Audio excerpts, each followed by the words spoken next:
Movie की शुरुआत में डूम्सडे बुक टाइटल डाल के एंथोलॉजी स्टार्ट करते हैं। पहले ही सीन में हीरो को एक लैब में काम करने वाला बताते हैं।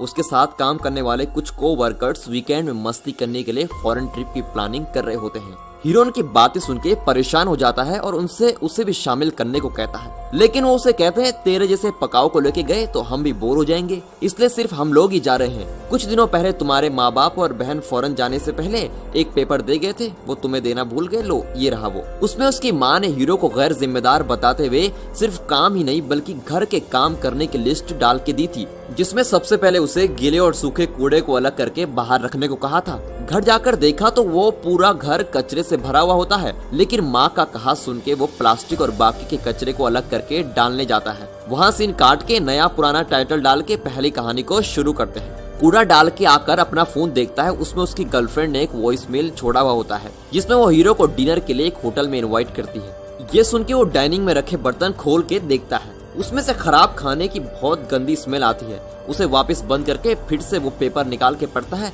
उसमें उस बकेट को साफ करने को कहा होता है। मुंह सुजा के एक कवर में वो खराब हुआ खाना और बाकी की कुछ खराब हुई खाने की चीजों को डाल देता है। तभी देखता है कि उसमें एक एप्पल पूरे वायरस से अफेक्ट होकर खराब हुआ होता है। उसे भी उस कवर में डाल के अपनी गर्लफ्रेंड से मिलने के लिए टिप टॉप बन के निकलता है। वहाँ रास्ते में एक गली में रिसाइकल वेस्ट देखकर वो कवर वहाँ डाल देता है। उस कचरे में लोग सभी तरह के कूड़े डालते हैं, इस वजह से उस एप्पल में कुछ रिएक्शन होने लगता है। एक रिसाइकिल कंपनी वाले उस कचरे को लेके उसे रिसाइकिल करके गाय के चारे में बदल देते हैं। ऐसे तैयार हुआ चारा एक गाय खा रही होती है। खाते टाइम उसका ओनर उसे क्रूरता से मार डाल देता है और उसके मांस को एक होटल में बेच देता है। उसी होटल में हीरो और हीरोइन डिनर खा रहे होते हैं। उनकी टेबल में ही चूल्हे जैसा एक सेटअप होता है जिसके ऊपर ग्रिल लगा होता है और उसमें फ्रेश गाय का मांस पकड़ा होता है। उसे वो दोनों गरम गरम स्वाद लेके खा रहे होते हैं। तब उसकी गर्लफ्रेंड इन सभी चीजों को अपने फोन के कैमरे में कैद करती है। क्यों फोटो ले रही? हीरो पूछता है। मेरी लाइफ में होने वाली एक एक मोमेंट को मैं कैप्चर कर लेती हूँ, यही मेरी हॉबी है। जब वो खा रहे होते हैं तभी सर्वर वहाँ आके उन्हें गाय का लीवर सर्व करता है। यही इस होटल की स्पेशलिटी है। बोलते हुए हीरो उसे मुंह में डालता है, तब उसके मुंह में कुछ अटक जाता है। निकाल के देखने पे वो एक एप्पल का छिलका जैसे लगता है। ये कैसे इस गाय के लीवर में आ गया? बोलते हुए वो बाकी का खाना खाता है। फिर दोनों एक बड़े पार्क में बैठ के बातें कर रहे होते हैं। तभी हीरो उसे पूछता है, मैं पप्पू जैसा दिखता हूँ क्या? मुझे कोई पसंद नहीं करता, लेकिन तुम क्यों मुझे पसंद करती हो? उसको जवाब देते हुए उसकी गर्लफ्रेंड कहती है कि तुम इतने मासूम हो इसलिए मैं तुम्हें बहुत पसंद करती हूँ। तभी हीरो की शक्ल में कुछ बदलाव नजर आता है। तुम्हारे मुंह को क्या हुआ है? वो भी छू के देखता है। तभी उस पार्क में खड़े दो लोग उसकी ओर गेंद फेंकते हैं। हीरो गुस्से में खड़ा होता है, लेकिन उसकी गर्लफ्रेंड बोलती है हमें पंगा नहीं लेना चाहिए, हम यहाँ से चलते हैं। लेकिन हीरो उसकी बात माने बिना उसे झगड़ने लगता है। दोनों में से एक फेमस मूवी डॉन में छोटे से किरदार में दिखाई दिया होता है। वो हीरो को जोर से पीटते हैं, उसे गले से उठा के नीचे फेंक देते हैं। हीरो खूब चोट खा के उल्टी निकाल रहा होता है। तब खाया हुआ गाय का लीवर उसके मुंह से गिरता है। हीरोइन हीरो को बचाने के लिए किसी को कॉल करके हेल्प मांगती है। तब हीरो की बॉडी में कुछ चेंजेस नजर आते हैं। हीरो चकराते हुए उठ के उन लोगों को बेरहमी से पीटता है। मासूम सा दिखने वाला ये ऐसा भी कर सकता है क्या? सोचते हुए उसकी फोटो खींचती है।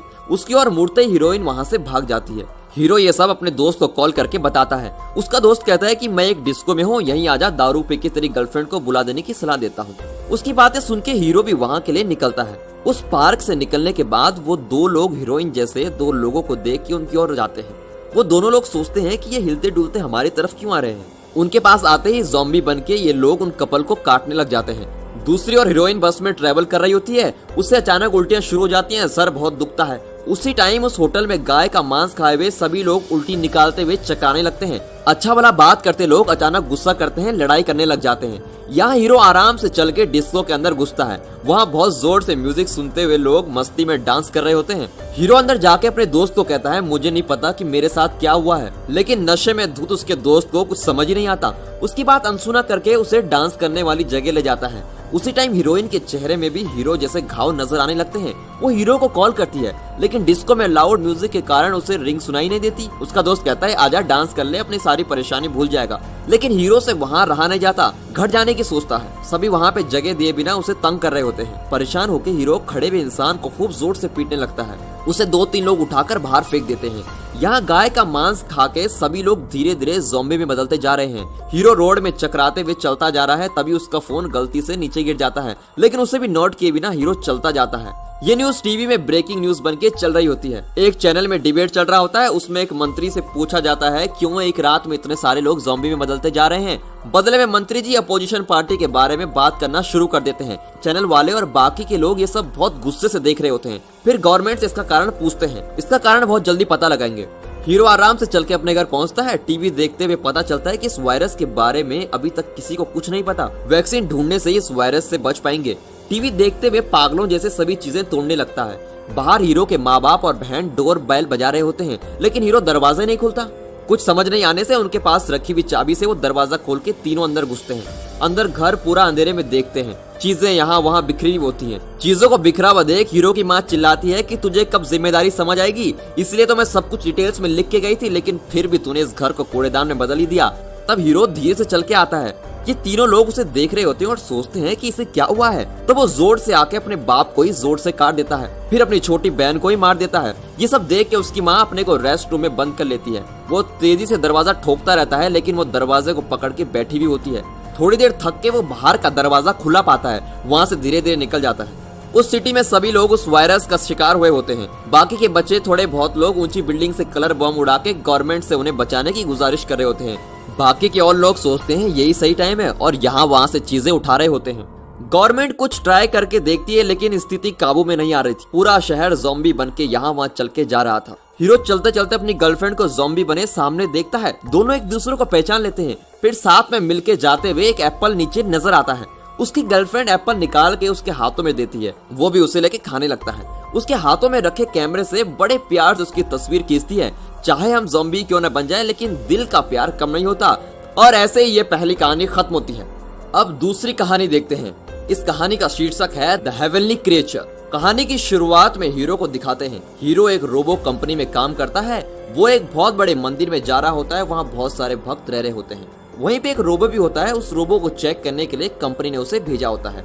वो वहाँ रह रहे एक बड़े स्वामी जी से मिलके रोबो के बारे में पूछताछ करता है। उन्हीं के साथ चलते हुए एक छोटा सा बच्चा भी दिखता है। तब वो स्वामी जी से पूछता है कि इस मंदिर का सफाई रोबो ही करता है क्या? हमारा काम हम ही करते हैं, क्योंकि खुद का काम खुद करने से ही हमें शांति मिलती है। तो फिर उस डिफेक्टिव रोबो का क्या काम है? वो हमारे जैसा ही बन गया और खुद ही सोच के अपना काम करके रहता है और हमें भी राह दिखाता है और बुद्धा जैसे स्पिरिचुअल जीवन प्राप्त कर लिया है, ऐसा हम मानते हैं। हमें उसे सर्विस कराने की जरूरत ही नहीं है। उसके डिफेक्ट्स ढूंढने के बजाय उसे चेक करके अपनी राय दे के जाएं। तीनों रोबो वाले हॉल में पहुंचते हैं। उनकी बातें सुन के उसे रोबो को देखने की उत्सुकता होती है। उस हॉल में बहुत सारे साधु प्रे कर रहे होते हैं। तब वो छोटा लड़का उस भीड़ में जाता है। एक साधु को प्रणाम करके उनके पास बैठे रोबो को भी प्रणाम करता है। हीरो इस सबको बड़े आश्चर्य के साथ देख रहा होता है। थोड़ी देर में वो रोबो हीरो के पास आके बैठता है। हीरो अपने साथ लाए इक्विपमेंट निकाल के रेडी होता है। वहाँ के बाकी साधु चल रहे इस चेकिंग को बहुत उत्सुकता से देख रहे होते हैं। हीरोइन उस मंदिर में एक साध्वी होती है और वो भी बड़ी उत्सुकता से ये सब देख रही होती है। हीरो उस रोबो को बहुत थ्रोली चेक करता है। रोबो उसके साथ रिजल्ट को बड़ी उत्सुकता से देखता रहता है। हीरो चेक करके बोलता है कि इसमें तो कोई डिफेक्ट्स ही नहीं है, ये अच्छी कंडीशन में ही है। तभी रोबो बोलता है मैं नॉर्मल ही हूँ, ये मैं जानता हूँ, लेकिन तुम ही टेंशन में लगे हो। तुम्हारा काम ही ऐसा है, थोड़े काम डाउन हो जाओ। ये सुनते हीरो थोड़ा कूल हो जाता है। उसने कहा कि मैंने अभी तक तकरीबन 100 से ज्यादा रोबो को हैंडल किया है, ये मेरे लिए कोई बड़ी बात नहीं है। तब वो रोबो कहता है मुझे इस मंदिर में रहने वालों ने खरीदा है, मैं यहाँ पे ठीक ही हूँ। यहाँ पे किसी ने रोबो रिपेयर करने वाले को नहीं बुलाया। ऐसा होते भी यूआर कंपनी ने तुम्हें क्यों भेजा बताओ? ऐसे रोबो हीरो को देखते पूछता है। ऐसा सुन के हीरो टेंशन हो जाता है कि ये सब इसे कैसे पता। वो वहाँ उपस्थित साधु से बोलता है कि मुझे बुद्धा के बारे में कुछ नहीं पता, मैं रोबो को चेक करके अगर उसमें कोई फॉल्ट हुआ तो रिपेयर करूंगा, यही मेरा काम है। आप लोग सब इस रोबो को बुद्धा कहते हो। ये सब सुन के अगर रोबो अपने आप को बुद्धा कहने लग गया तो उसे डिफेक्टिव समझ के रिपेयर करना पड़ेगा, बोल के परेशान होता है। तुरंत वो साधु माफी मांगते हुए कहते हैं कि हमें लगा आप रोबो को देख के खुश होंगे, आपको इतना गुस्सा आ गया, पता होता तो मैं आपको बोलती नहीं। फिर हीरो अपना बॉक्स लेके निकलते हुए हीरोइन उससे कहती है कि ये बुद्धा नहीं आप कह रहे हो, आपको इस रोबो में बुद्धा नहीं दिखता, लेकिन यहाँ के सभी लोगों को समझने की कोशिश करें और आप फिर से हमारे लिए इस रोबो को एक बार फिर चेक करें। हीरो सोचता है ये पागल है, ये पागल जैसे एक्टिंग कर रही है, मैं सोच के बताता हूँ, बोल के हीरो वहाँ से निकल जाता है। अगले दिन घर पे सोते टाइम कोई उसके घर का दरवाजा नॉक करता है। उठ के आगे पीप होल से देखने में एक लड़की को कार्टून बॉक्स के साथ खड़े देखता है। हीरो दरवाजा खोल देता है। तुम ही रोबो को रिपेयर करने वाले हो? ये लड़की पूछती है। मेरे पप्पी को कुछ प्रॉब्लम है, उसे ठीक करके दो, कह के अपने हाथ में रखे पप्पी रोबो को उसे देती है। लेकिन हीरो कहता है ऐसे टॉय रोबो को रिपेयर करने वाले बहुत सी दुकानें हैं, वहाँ जाओ, मैं बड़े बड़े रोबो को ठीक करता हूँ। लेकिन अभी रात हो गई है, इस समय कोई भी दुकान खुली नहीं होगी, मैं सुबह तक इस पपी के बिना नहीं रह सकती, फौरन इसे ठीक करके दो, कह के खूब रोती है। उसे रोता हुआ देख हीरो उस पपी को अंदर लेके उसमें एक छोटा सा चिप सेट डाल के बाहर लाता है। अंदर जाते वक्त रोती हुई लड़की अब सिगरेट पीती बैठी हुई थी। वो उस पपी को लेकर कहता है फिलहाल इसमें छोटा चिप सेट डालिए, सुबह किसी और को दिखा देना। फिर उस पपी को लेके बड़ी लापरवाही से वहाँ से निकल जाती है। वो अंदर जाके खिड़की से उस लड़की को गौर से देख रहा होता है। वो लड़की उस पपी को अपार्टमेंट के एक डस्टबिन के पास फेंक के चली जाती है। हीरो टीवी देखते वक्त रोबो लोगों में कैसे यूज होता है उसके बारे में बता रहे होते हैं। तब हीरो को अपनी कंपनी से फोन कॉल आता है कि मंदिर में चेक किए उस पुराने मॉडल रोबो का क्या रिजल्ट हुआ। तब हीरो कहता है कि उसके बारे में अभी तक किसी डिसीजन में नहीं पहुंचा हूं, इसलिए अभी तक रिपोर्ट नहीं किया। अगले दिनों बुद्धा रोबो जब कमरे में बैठा था तब हीरोइन उस रूम के सामने कंफ्यूजन में चल रही होती है। ये जान के रोबो उसे अंदर बुलाता है और उसकी क्या परेशानी है उससे पूछता है। वो तुम्हें एक रोबो की तरह देखते हैं लेकिन तुम एक बुद्धा हो, क्यों ये बात वो एक्सेप्ट नहीं करते, यही मेरी परेशानी है, बोलती है। तुरंत रोबो उसे एक गाड़ी दिखाते हुए ये क्या है पूछता है। ये एक गाड़ी है, बोलती है। अपना हाथ दिखा के ये क्या है पूछता है। ये तुम्हारा हाथ है, बोलती है। तुरंत उस हाथ को निकाल के नीचे डाल देता है। तब उस हाथ में टाइम चल रहा होता है। अब ये क्या है उसे जवाब नहीं दिया जाता। इसे हाथ देखने वालों को ये हाथ, गाड़ी देखने वाले को ये गाड़ी, और वैसे ही तुम मुझे बुद्धा जैसे देखती हो वो मुझे रोबो जैसा देखते हैं, दोनों सही है, इसमें उदास होने वाली कोई बात नहीं है, बोल के उसे समझाता है। थोड़ी देर में उस कंपनी के बॉस वहाँ सेक्रेटरी और कुछ और लोगों के साथ उस रोबो को डिसमेंटल करने के लिए उस मंदिर के अंदर आते हैं, लेकिन वहाँ किसी को भी इसमें दिलचस्पी नहीं थी।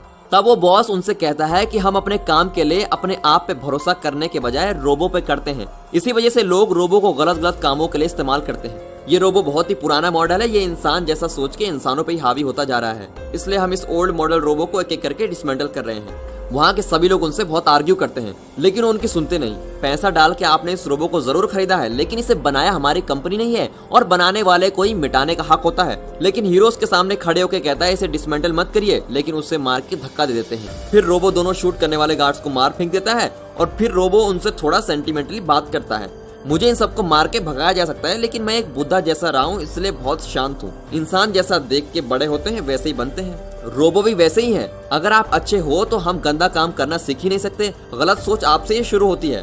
डिसमेंटल करना है तो पहले इंसानों को डिसमेंटल करना होगा, इतना जरूरी नहीं है जीना। सीधा बुद्धा के स्टैचू के सामने बैठकर अपने आप को खुद ही टर्मिनेट कर देता है। हीरोज के पास जाकर चेक करके देखता है कि उसकी सारी लाइट्स ऑफ होती हैं। उसने खुद की अपनी कहानी खत्म कर ली, समझ जाता है। ये सुन के वहाँ का हर एक इंसान अपसेट हो जाता है। हीरो बहुत ज्यादा अपसेट हो जाता है। उसके बाद उसी दुख के साथ हीरो घर आता है। उसके अपार्टमेंट के पास वाले डस्टबिन में उस लड़की से डले हुए पप्पी को ढूंढकर लेकर आता है। उसके हाथ में लगे बड़े चिप को कट करके उस पप्पी में लगा देता है। ये भी एक रोबो ही है, इंसान जैसा रहने वाला लेटेस्ट रोबो। बुद्धा रोबो से सीख के ये भी दूसरों की जान बचाएगा, कह के ये कहानी खत्म होती है। अब तीसरी कहानी देखते हैं। इस कहानी का नाम है हैप्पी बर्थडे। इस कहानी में एक छोटी लड़की हीरोइन है। एक दिन वो कंप्यूटर में कुछ ढूंढ रही होती है, तभी उसके पापा 8 बॉल गेम में गुम हुई 8 नंबर की बॉल को ढूंढते हुए आते हैं। उनकी आवाज सुन के वो टूटी हुई बॉल को फेंक देती है। उसके पापा के ढूंढने से पहले वो कंप्यूटर पे ऑर्डर करके मंगवाने का सोचती है। वो 8 नंबर की फेंकी हुई बॉल बहुत दूर रोल होकर होल में जाकर गिर जाती है। उसके बाद उस होल में कुछ ब्लैक कलर का कनेक्ट होता है। उसके बाद टीवी में बहुत जबरदस्त फ्लैश न्यूज दिखाते हैं कि अगले 12 घंटे में एक उल्का भूमि से टकराकर भूमि खत्म करने वाला है। इसके कारण इस धरती के सारे लोग सिर्फ 12 घंटे ही जिंदा रह पाएंगे। उस छोटी बच्ची के मम्मी, पापा और मामा होते हैं और खबर सुन के वो 4 लोग भूमि के अंदर अपना जरूरत का सामान लेकर छिप जाते हैं। उसमें टीवी कनेक्शन लगाकर न्यूज देखते रहते हैं। उस सुरंग में उनकी जरूरत के पौधे संभाल के रखें ताकि दुनिया खत्म होने के बाद उनको उगा सके।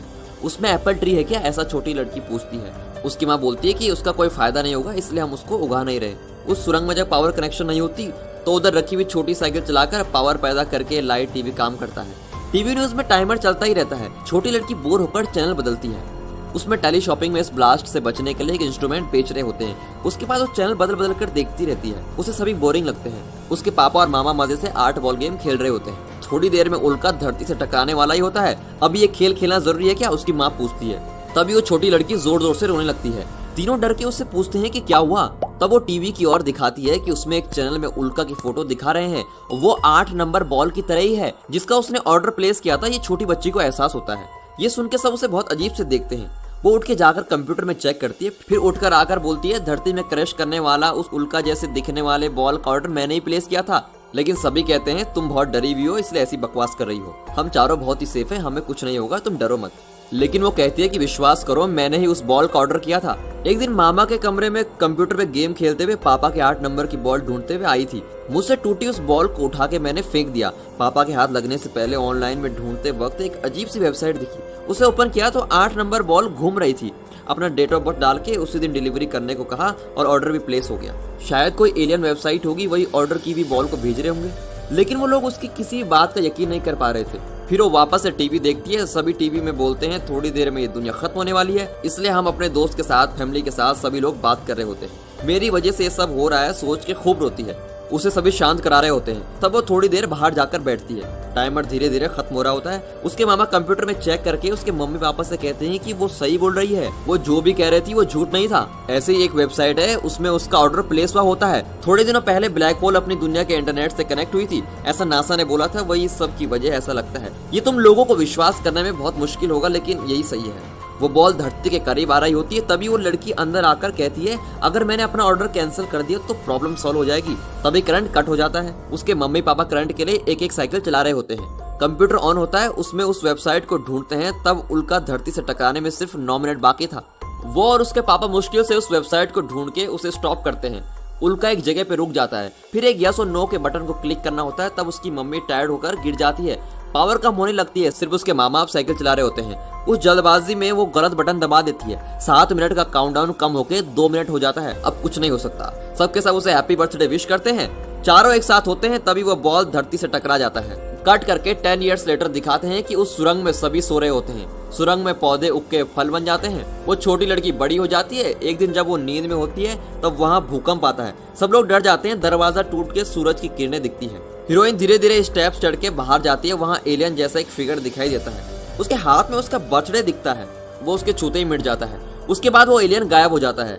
बर्थडे विश करने के लिए आया था समझ जाती है। उसके छुपने के बाद ही वो नोटिस करती है कि 10 साल बाद बाहर आकर अभी उसने दुनिया को देखा है। वहाँ दुनिया बहुत सुंदर हो जाती है। सभी लोग बाहर आते हैं। चारों 10 साल बाद उस दुनिया में चल रहे होते हैं। आखिरी बार हैप्पी बर्थडे विश करके चाहे कुछ भी हो जाए एक दूसरे को छोड़ के नहीं जाएंगे बोल के कहानी खत्म हो जाती है। मुझे इन तीनों कहानियों में से पहली वाली सबसे ज्यादा पसंद आई। आपको कौन सी पसंद आई और कौन सी पसंद नहीं आई कमेंट करके बताइए। देख